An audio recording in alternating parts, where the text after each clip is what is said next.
Alright, well, um, until the rest of the artifacts show up for the artifact deck, this will be the final episode. So the penultimate final episode, I suppose. 'Cause Vampire Dex is probably on hold for a long time because money. But yeah, let's take a look at the demon deck. I've got the Flippin' Tray Xenoskin Ultimate Guard Tower. These are really nice because they hold a actual deck slot, I suppose. So you could actually mix and match these. I think that would be kind of cool. But yeah, and then it also has the little compartment here for dice and knickknacks and shit, baubles, if you will. So, starting off with the commander, we have Varagoth, Blood Skysire.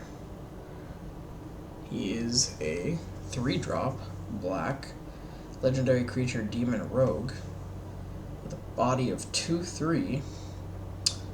He has Death Touch and he has Boast.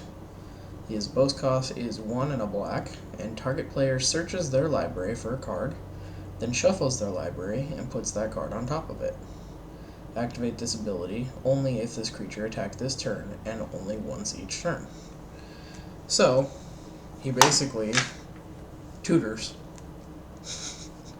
And yeah, I don't know what else to say about that. It's extremely powerful.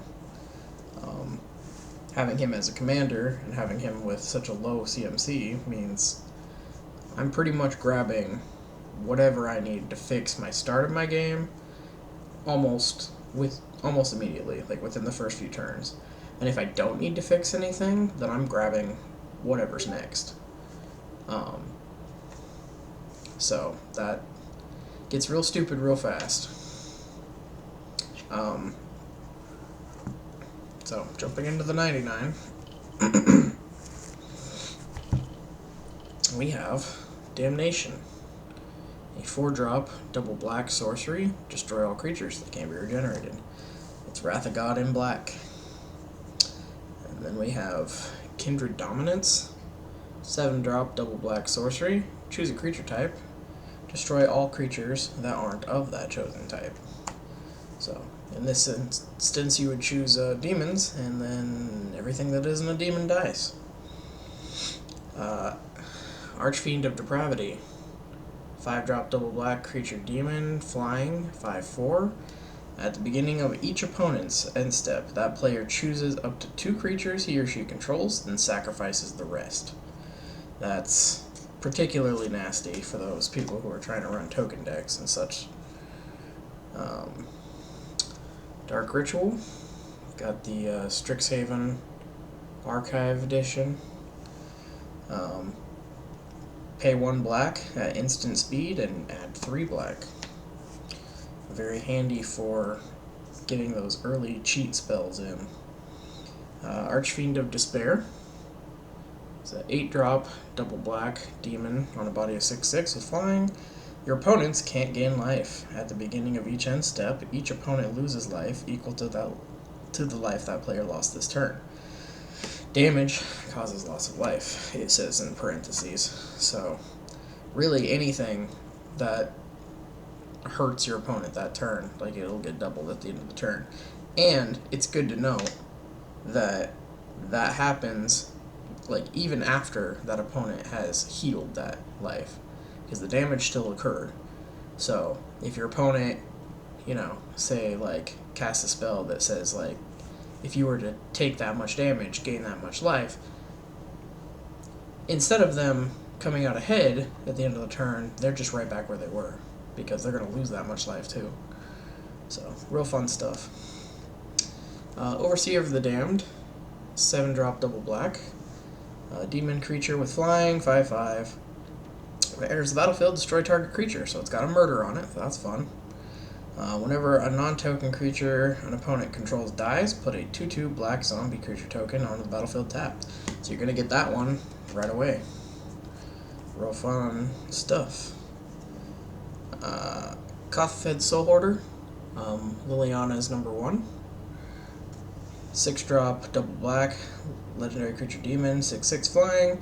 Whenever a permanent owned by another player is put into a graveyard from the battlefield, you draw a card and you lose 1 life. Really handy for digging through. Taborax, Hope's Demise. Legendary creature demon cleric, 2/2 flying. Taborax, Hope's Demise has lifelink as long as it has 5 or more 1/1 counters on it. And whenever another non-token creature you control dies, put a 1/1 counter on Taborax. If that creature was a cleric, you may draw 1 card. And if you do, you lose a life. The deck doesn't mainboard any kind of cleric stuff, but it does have Westvale Abbey to generate clerics. Generally speaking, if I have Westvale Abbey out, I'm probably going to want to be sacking those clerics to the Westvale Abbey for Westvale Abbey purposes. But maybe Hope's Demise looks like a better, easier opportunity than trying to get that profaned prince out. Whip of Erebos, 4-drop double black legendary enchantment artifact. Creatures you control have lifelink. 4-drop, or you can also pay 4, including 2 black, and tap it to return target creature card from your graveyard to the battlefield. It gains haste, and you exile it at the end of the next end step. If it would leave the battlefield, exile it instead, and instead of putting it anywhere else. Activate this ability only anytime you can cast a sorcery. So, that's really fun, because a lot of these demons do not need to be on the battlefield for more than 1 turn to do some serious damage. And especially when they have lifelink, they do plenty of work in 1 turn. Well worth the 4 mana. Burning Rune Demon, 6-drop double black. I've got that extended art. Demon Berserker creature, 6/6 flying. When Burning Rune Demon enters the battlefield, you may search your library for exactly 2 cards not named Burning Rune Demon that have different names. If you do, reveal those cards. An opponent chooses one of them. Put the chosen card into your hand and the other into your graveyard. Then shuffle your library. Usually what I'll do for that is I'll actually just go grab, if I haven't used them already, I'll just go grab Demonic Tutor and Vampiric Tutor, because, oh no, I hope he doesn't pick the wrong one. I'm gonna be happy either way. I'll go get the card I actually want and just force you to pick that. Then we have Razaketh the Foul-Blooded. I believe this is Liliana's number 3.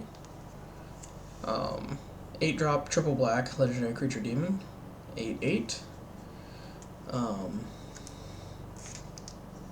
With flying and trample, pay 2 life, sacrifice another creature, search your library for a card, put the card into your hand, shuffle your library. So it has Tutor on the body. All you have to do is pay 2 and sack a creature. Kind of hard, actually. It's you don't usually have a creature handy to sack. The 2 life is negligible. We gain life like crazy in this deck. It's not a white deck, but it gains life pretty heavily. Doomblade. And we've got that Obnixilis art on there.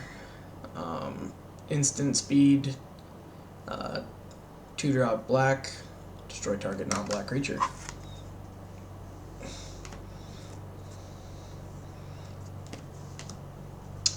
Reaver Demon. The 8-drop quad black. Demon creature, 6/6 flying. When it enters the battlefield, if you cast it from your hand, destroy all non-artifact, non-black creatures. They can't be regenerated. The non-artifact thing is kind of problematic, but it is what it is. It's a fucking board wipe on a stick. Tendrils of Corruption, 4-drop black, sorcery speed. No, instant speed. Deals X damage to target creature, and you gain X life, where X is the number of swamps you control.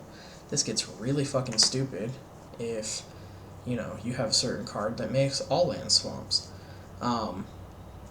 That card I don't have in the deck right now, but it is on the way. That's Urborg, Tomb of Yawgmoth. So, I will be adding that to this deck. It's just not here, so kind of keep that in mind. Like, a lot of these cards work a lot better with that card, so it was only a natural fit. I just hadn't gotten around to it until recently. Sol Ring, you know what it do, baby. Bantu's Monument, 3-drop legendary artifact. Black creature spells you cast cost 1 less to cast. Whenever you cast a creature spell, each opponent loses 1 life and you gain 1 life. I'm gonna have to plead my case on this next one. Abyssal Persecutor, 4-drop double black demon creature with a body of 6/6, flying and trample. You can't win the game, and your opponents can't lose the game. Now, I have to explain this card, because a lot of people are probably scratching their heads right now, like, why would you play that? You can't win. This is a really, really cheap demon with a huge body who can do a lot of damage. Now, odds are that if I'm playing this card, I'm not trying to win in the next turn anyways. I'm just trying to do some damage. More importantly, there's a lot of cards in here in this deck that ask me to sacrifice, and if I'm trying to get rid of this guy, it's a win-win. So, he's a great target for sacrifice, and he's also a great way to get some early damage in and present a serious threat. He also isn't usually targeted by any kind of removal, because why would you want to remove this if it keeps me from winning the game? He flies so much under the radar that it's just a total fucking psychological effect, because you don't want to destroy this. You want to make sure I can't win the game. But at the same time, you don't want this big beefy fucker coming in turn 3 or turn 4 and just fucking smashing you with that fucking giant sword of his over and over and over again. Especially where he has trample, and he'll just beat right through your chump blockers. So yeah, that's my explanation for having the anti-platinum angel in my deck. Harvester of Souls, 6-drop double black demon, 5/5 death touch. Whenever another non-token creature dies, you may draw a card. So yeah, card draw is good, and also death touch is good. Cruel Edict. We've got a 2-drop black sorcery. Target opponent sacrifices a creature. This is super, super important for creatures that otherwise have indestructible or otherwise cannot be targeted, like hexproof. So hexproof, indestructible, very handy for getting around that shit. What is going on with this card? Ooh, that's a nasty little burr there, isn't it? Oh well, not important. Pestilence Demon, 8-drop triple black demon creature, 7/6. With flying, Pestilence Demon deals 1 damage to each creature and each player when you pay a black. And you can, do fire breathing on that. It's not a tap effect. So you could literally just use this to board wipe shit. And the best part about that is you board wipe to your taste. So, you salt and season to taste. If you only want to board wipe things that are power 3 or less, you only do 3 swamps. If you only want to board wipe things that are 5 or less, 1 under Pestilence Demon, so you can keep them on the field, you can do that too. So, really handy. Just be careful, because it is dealing that damage to each player as well, so don't fucking kill yourself. Pay attention. Demon Lord Belzenlock, 6-drop double black. This is Liliana's 4th. She breaks her contract when she defeats him. Legendary creature Elder Demon, 6/6, flying and trample. At least she should have broken her contract, but there was, a little twist there. When Demon Lord Belzenlok enters the battlefield, exile cards from the top of your library until you exile a non-land card. Then put that card into your hand. If the card's converted mana cost is 4 or greater, repeat this process. Demon Lord Belzenlok deals 1 damage to you for each card you put in your hand this way. Where this is a demon deck, and many spells in this deck are more than 4 mana, you can get a lot of card draw that way. Polluted Mire, black cycling. Actually, no, that's not black cycling. That's pay 2 cycling. Strange. I kind of forgot about that. Snow-covered swamp. This is the only snowland that I have on a deck, and I really only have it in here because why not have that over a basic? I suppose there's not really any reason for me to do it because it doesn't benefit me in any way, and there is potentially some cards in an opponent's deck that might actually like seek out specifically snowlands, so I don't know. Might be a problem. I'm not sure. I'll probably just switch it out for the Yawgmoth Tomb, actually, once that gets here. Cabal Stronghold is a land, and if you pay 3 and tap it, you can get 1 black for each basic swamp you control. Crypt of Agadeem. There's a battlefield tapped. You can tap it for a black, and you can also pay 2 and tap it to add 1 black to your mana pool for each black creature card in your graveyard. This isn't particularly useful because of how many decks just exile graveyards. Like, it's kind of just a really frustrating commander thing.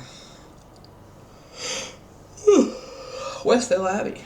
I was referencing this card earlier. Just taps for a colorless mana. You can also pay 5 and a life, tap it, and add a 1/1 white and black human cleric creature token onto the battlefield. You can also pay 5 and sacrifice 5 creatures to transform Westvale Abbey and untap it. When it transforms, it becomes Ormondal, Profane Prince. It's a legendary creature demon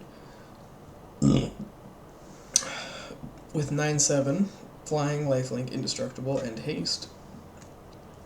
And he is apparently supposed to be the replacement for Griselbrand.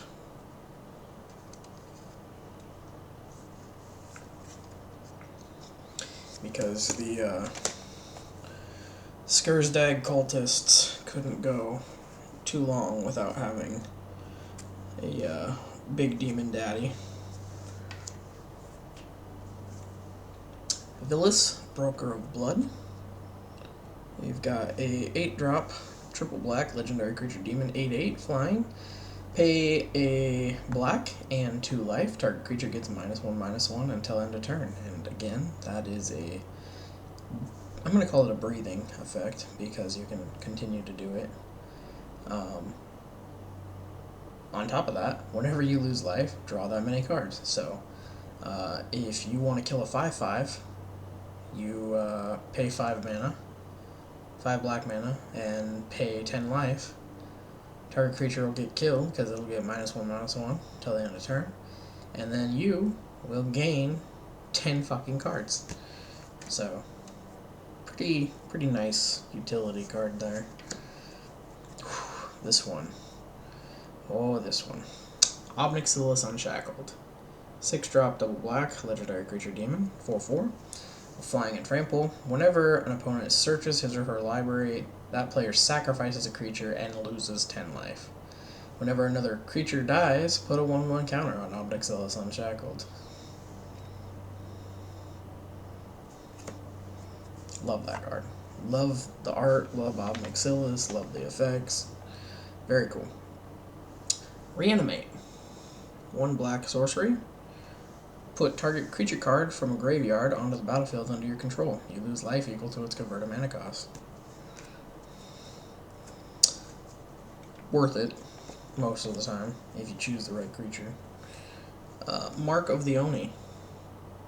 3-drop black, enchant creature. You control enchanted creature. At the end of turn, if you control no demons, sacrifice Mark of the Oni. I'm never not going to control demons. The board should almost always have demons on it. If you board wipe, you're going to kill whatever I took, so there's that. But if I have a board stay, it's going to have a demon on it. Once used this to take an Ur-Dragon, so that was fun. Rinskar Demon. 7-drop double black creature, flying, 6/6. When it enters the battlefield, search your library for a card, put it into your hand, then shuffle your library. So it's got Tutor on a stick. Not too bad.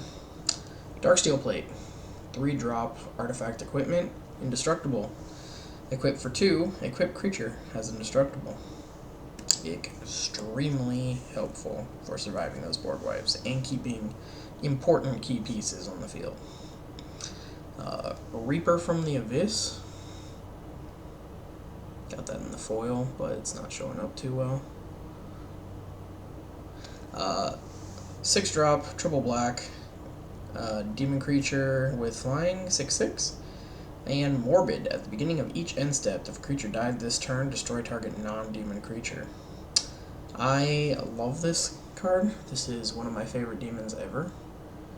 And also one of my favorite Magic cards ever.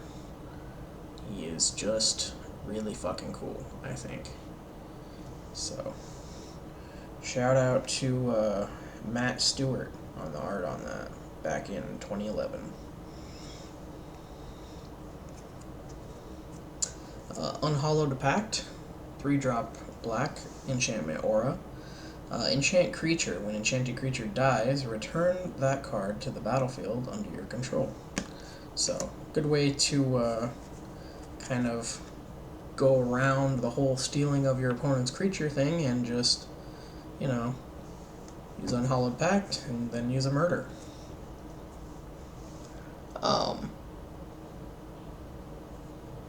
I'm not sure what happens if the enchantment is just, well, actually the enchantment will be destroyed when the creature's destroyed, so there's really no way to get the creature back either. Like if you kill it again, it'll just go back to your graveyard. So, I guess there's that, but moving on. Lord of the Void. It is a 7-drop, triple black. I always thought it was 8 for some reason. Demon creature, 7/7 with flying. Whenever Lord of the Void deals combat damage to a player, exile the top 7 cards of that player's library. Then, put a creature card from among them onto the battlefield under your control. So, he gets real stupid. Cavern of Souls. It's a land, enters the battlefield. Oh wait, no it does not enter the battlefield tap. When it enters the battlefield, choose a creature type. You can tap it for colorless mana, and you can also tap it to add 1 mana of any color. Spend that mana only to cast the creature spell of the chosen type, and that spell can't be countered. Really handy for making sure that my demons actually get to the battlefield and don't get cut down on the way. Grave Pact. 4-drop, triple black enchantment. Whenever a creature you control is put into a graveyard from play, each other player sacrifices a creature. I don't know if you can tell, but this deck kind of specializes in killing the shit out of everything. So it's like every little effect in this deck just makes destroying creatures like so much worse or so much more powerful. Tyrite Sanctum. It is one of the lands from Kaldheim. You can tap it for colorless, or you can pay 2 and tap it. Target legendary creature becomes a god in addition to its other types. Put a 1/1 counter on it. You can also pay 4 and tap it, and sacrifice Tyrite Sanctum to put an indestructible counter on target god.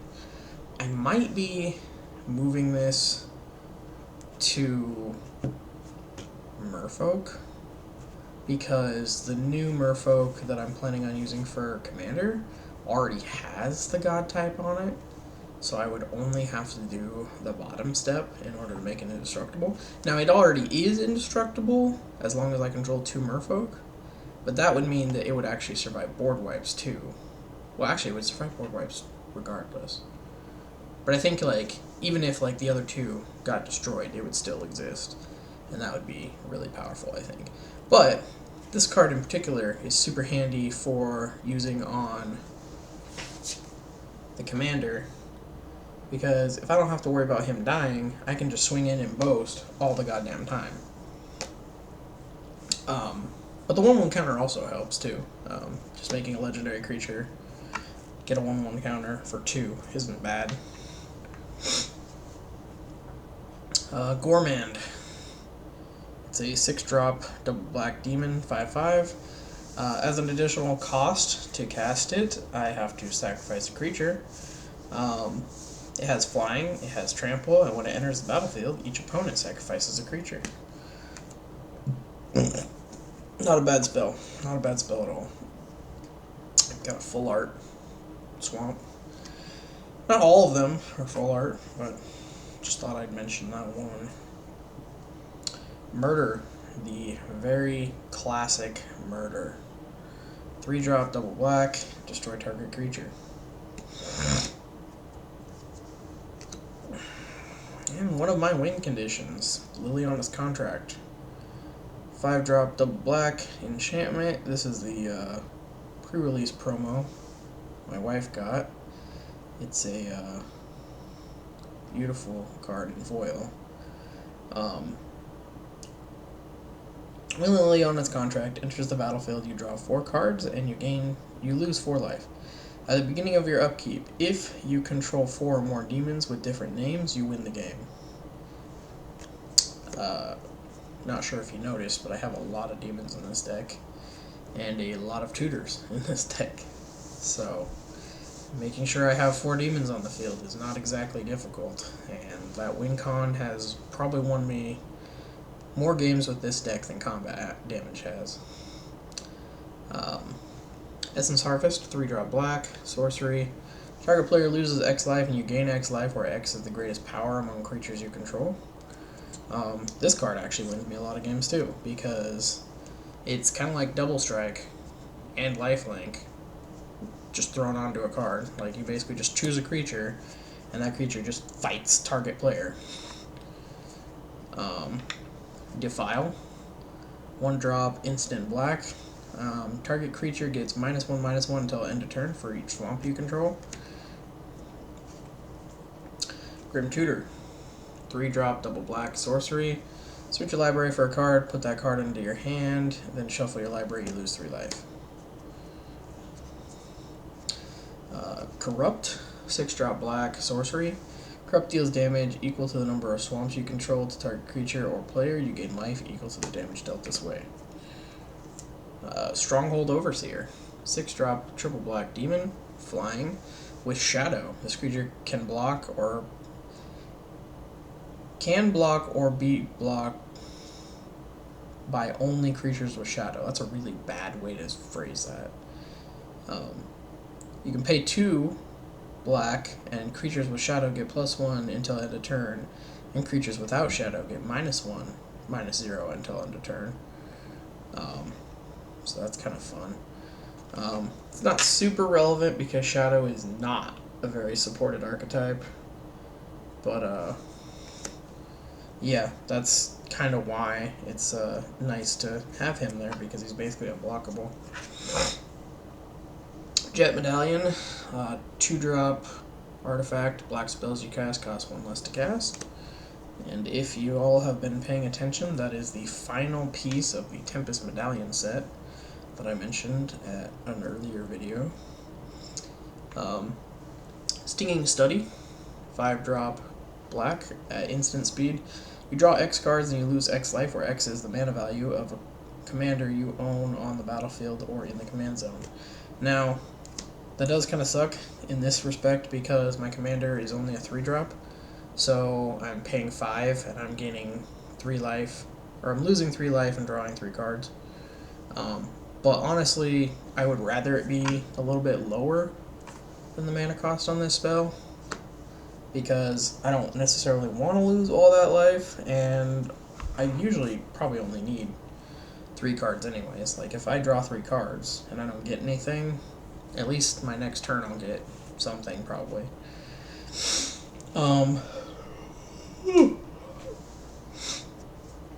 Demonic Tutor, 2-drop, black, sorcery speed. Search your library for a card, put that card into your hand, shuffle your library. Vampiric Tutor, 1-drop, black, instant speed. Search your library for a card, then shuffle your library and put that card on top of it. You lose 2 life. Nightmare Lash, 4-drop, artifact equipment. Equipped creature gets +1/+1 for each swamp you control. Equip is pay 3 life. So, very easy to get equipped. And very powerful late game. Halo Hunter, 5-drop, triple black. Demon creature, 6/3, has Intimidate. It can only be blocked by artifact creatures and creatures that share color with it. When Halo Hunter enters the battlefield, destroy target angel. Really handy because a lot of decks that even just splash white run some kind of angel that usually has some kind of nasty effect. This card is stupid in Commander. I think it's really underrated, honestly. Reign of the Pit. It is a 6-drop, double black. Each player sacrifices a creature. Put an XX black demon creature token with flying onto the battlefield, where X is the total power of the creature sacrificed this way. Even if, like, your opponents have, like, some chump blockers, like, when you have 3, actually, you're included in the players too, so when you have 4 different players all sacrificing a creature and adding up its, like, power and toughness, like, it's probably going to be at least, you know, like a 4/4, 5/5. And that's a decent fucking payout for, you know, like a 6-drop sorcery. Like, you just get a 4/4 flyer, like, or a 5/5 flyer. And that's at the low end. Like, that could be a lot bigger too. Anywho, moving on. Bloodspeaker, 4-drop, black. I believe this is the only non-demon creature in the deck left. It's an Ogre Shaman, 3/2. At the beginning of my upkeep, I may sacrifice Bloodspeaker. If I do, search my library for a demon card, reveal that card, put it in my hand, then shuffle my library. So he tutors for a demon, if I sack it.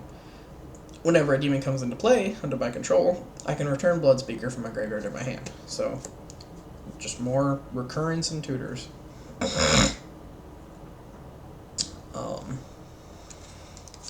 Sower of Discord. 6-drop, double black. Demon creature, 6/6 flying. As it enters the battlefield, I choose 2 players. Whenever damage is dealt to one of the chosen players, the other chosen player also loses that much life. Super handy. Very good for sowing chaos in a game of Commander. Demon of Wailing Agonies is a 5-drop double black. Demon creature with flying, 4/4, has a lieutenant as long as you control your commander. Demon of Wailing Agonies gets 2/2 and has whenever Demon of Wailing Agonies deals combat damage to a player, that player sacrifices a creature. So, really powerful. As long as I have my commander, which I should, because the commander should be out before he is. Toxic Deluge, 3-drop black sorcery. As an additional cost to cast Toxic Deluge, I pay X life. All creatures get -X/-X until end of turn. Demon of Loathing, 7-drop double black. Demon creature with 7/7 flying and trample. Whenever Demon of Loathing deals combat damage to a player, that player sacrifices a creature. Having trample means even if the opponent has flyers that can block, probably not going to be too good of a deal. We've got another full art swamp, just thought I'd throw that out there. Heartless Summoning, 2-drop black enchantment. Creature spells I cast cost 2 less to cast, and creatures I control get -1/-1. I'm totally willing to take my creatures entering with -1/-1 if it means that I can fucking cast them significantly earlier. And that does mean I can cast them significantly earlier, because reduced by 2 means, a lot of these demons are coming in maybe turn 3, turn 4, where they might not have actually ever got played otherwise. Diabolic Tutor. 4-drop double black sorcery. The nitpicking merge said that you will never run this because there's way better options, so you only run it as a budget option. I think, honestly, if you're already tutoring this much, like, just throw it out there anyways. Like, just add all the tutors that you can. Like, why not? Like, I don't know. My personal opinion is just filtering. So, like, if your deck really only needs, like, 5 game pieces, like, and you can make the rest of the deck filter, just filter. Search your library for a card, put that card into your hand, then shuffle your library. So, just another powerful tutor. Swamp, basic swamp, but it's a full art, so I'm just showing it off because it's not just a regular swamp. Mutilate, 4-drop double black sorcery. All creatures get -1/-1 until end of turn, where X is, or where, for each swamp you control. Jesus. Dream Devourer, 2-drop black, demon cleric, 0/3, but for each non-land card in your hand without Foretell, it now has Foretell. Its Foretell cost is equal to its mana cost reduced by 2. So whatever the cost is, -2, that's what its Foretell cost is. Whenever you foretell a card, Dream Devourer gets +2/+0 until end of turn. Very handy, because you're basically just, again, it's just ramp. You're just making the spells cost less and playing them earlier. Speaking of ramp, Cage Sun, 6-drop artifact. Enters the battlefield, choose a color. Creatures you control of the chosen color get +1/+1. Whenever a land's ability adds 1 or more mana of the chosen color to your mana pool, add 1 additional mana of that color to your mana pool. This one's fun. Deathrender, 4-drop artifact equipment. Equipped creature gets +2/+2. Whenever equipped creature dies, you may put a creature card from your hand onto the battlefield and attach Deathrender to it. That's super powerful, because it basically just means that your opponent is punished for killing your creatures, because you can then just play something from your hand. So as long as you have something in your hand, which you probably should, then you're kind of just like, whatever, like, I'll take the loss, because it's probably a gain, honestly. Embodiment of Agonies, 3-drop double black demon. It is a 0/0 with flying and death touch, but it enters the battlefield with a 1/1 counter on it for each different mana cost among non-land cards in your graveyard. So that would mean, like, for example, like, if a card was 2 and a black, and then another card was 1 and 2 black, that's a different cost. So, there is a lot of different costs in this deck, so there's a potential for it to get pretty high. Baron Moor, black cycling. Actually black cycling this time, not just saying it. Elbrus the Binding Blade, 7-drop legendary artifact equipment. Equipped creature gets +1/+0. When a equipped creature deals combat damage to a player, unattach Elbrus the Binding Blade, then transform it. Equip cost is 1. In the transformed state is Withengar Unbound, a 13/13 legendary creature demon. Flying, Intimidate, and Trample. Whenever a player loses the game, put 13 1/1 counters on Withengar Unbound. Not likely that you're going to get him out and actually be able to keep him out, but, I mean, hell, like, if you can do it, he's definitely going to help you out. Another thing to note is that with the Tyrite Sanctum, Withengar is a legendary creature once he is a creature, so you could make him a god, and then you could make him indestructible. If you just really want to shit in someone's Cheerios. Temporal Extortion, 4-drop quad black sorcery. When you play Temporal Extortion, any player may pay half his or her life, rounded up, if player does, counter target Temporal Explosion. Tap. Take an extra turn after this one. No matter where you're at in the game, half your life is going to be kind of rough.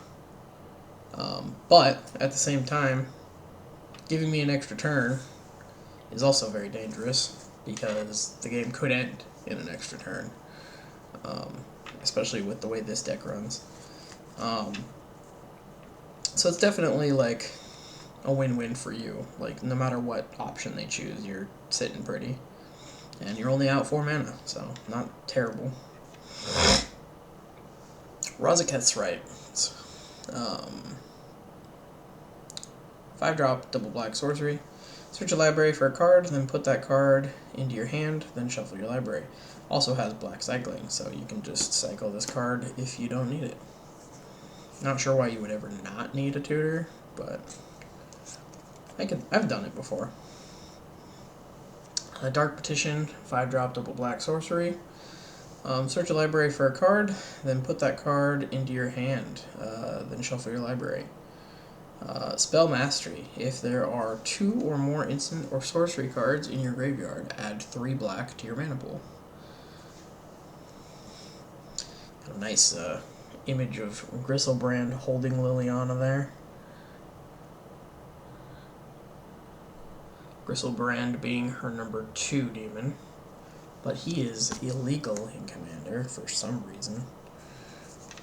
Literally, actually, kind of fun story. This deck was actually my very first Commander deck. And originally I was going to play Griselbrand as my commander, because he was the only legendary demon I had at the time. And my friends then informed me that at the time, the ban list for commander consisted of 1 card and 1 card only. And I'll give you a guess at what card that was. Yeah. So, my jump into commander was rocky from the start, and it's only recently that I've really started to get into it. Ob Nixilis reignited as he becomes a planeswalker once more. 5-drop, double black. Nixilis Planewalker with starting loyalty 5. +1, you draw a card and you lose a life. And -3 is you destroy target creature. -8, target opponent gets an emblem with whenever a player draws a card, you lose 2 life. Not the greatest emblem, honestly, but I mean, I guess if you get it, you get it, so it's always fun. And the final card in the 99, Nephrox, Overlord of Grixis. I've got a foil, so that's cool. Legendary creature demon, 5/5 flying with Exalted. Whenever a creature you control attacks alone, that creature gets +1/+1 till end of turn. Whenever Nephrox, Overlord of Grixis, attacks alone, defending player sacrifices a creature. Very handy, because it doesn't have to actually do combat damage. It just has to attack alone. And that's really easy to do. And then that combos well with a lot of the other cards where if a creature dies that turn, then another creature has to die that turn. Kind of like a domino effect. So yeah, the primary strategy of this deck is honestly just to overwhelm people with demons, because they're very powerful and they can do a lot of damage, and they're kind of tough to get rid of a lot of the times, especially where they're flyers. Almost all of them are flyers. But I think where multiplayer games of Commander are concerned, the quicker and more efficient way is literally just to get Liliana's contract out and then just complete the contract by having 4 demons with different names. Just another note on that, demon tokens count as well, so gotta keep an eye out for that too, because there are a few spells that create demon tokens. So yeah, that's fun. But anywho, that is my demon deck, what I believe to be my most competitive and most powerful deck. The reason for that being mostly just because it's consistent. The tutors make it incredibly consistent and incredibly easy to play the same way every time. There's not a lot of room for error.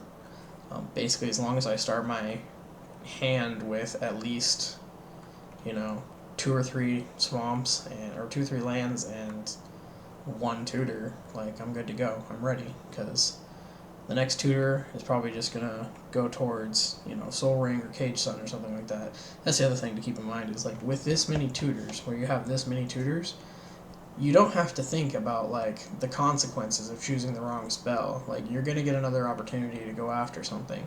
So, like, you really don't tutor for, like, the big spell that you want to win the game with. You tutor for the next spell you need to get to wherever you need to go. You don't even need to, like, honestly, like, think of, like, an end game. You just think of the next step.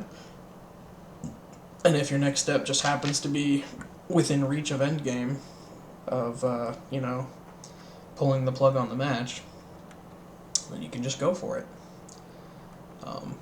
So, yeah, that's fun. But, anywho, so that's, so far that's the series. It might be a little while before I can get around to the artifact deck. I've probably got enough cards to actually, like, say, like, I have a built version of it, but there's a lot of cards still coming in. And the other thing with that one is that I really don't think the main board is going to look, the 99 rather, is going to look like a very complete or, like, functional main board until I actually get some of the cards from Modern Horizons 2. So they're adding a lot of new artifact creatures that have modular, and I think that would be really great for the 99 on that one. But yeah, that will be a fun and expensive deck. I don't know if I would say it's going to be better per se than the Demon deck, just because of how consistent the Demon deck is. But we'll see. I'll do some play testing, and I'll get back to that one. But for now, for the time being, the series will be put on hold, and this will function as the current final episode. So if you've joined me through all of these episodes, wow, that's impressive, honestly. Like, just to start off with, like, this is episode 8, I think. And each of these episodes has been at least 30 minutes, so, like, that's, like, you basically just binge-watched, like, a season of regular television, you know, or, like, an anime or something like that. Like, yeah.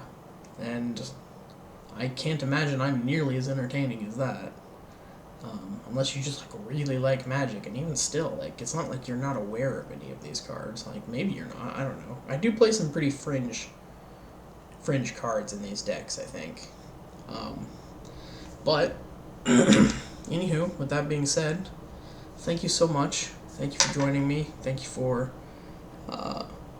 enduring my tangents and enduring my mannerisms, I guess, my poor speech skills, my terrible orating abilities. But, yeah. Thank you, and see you next time.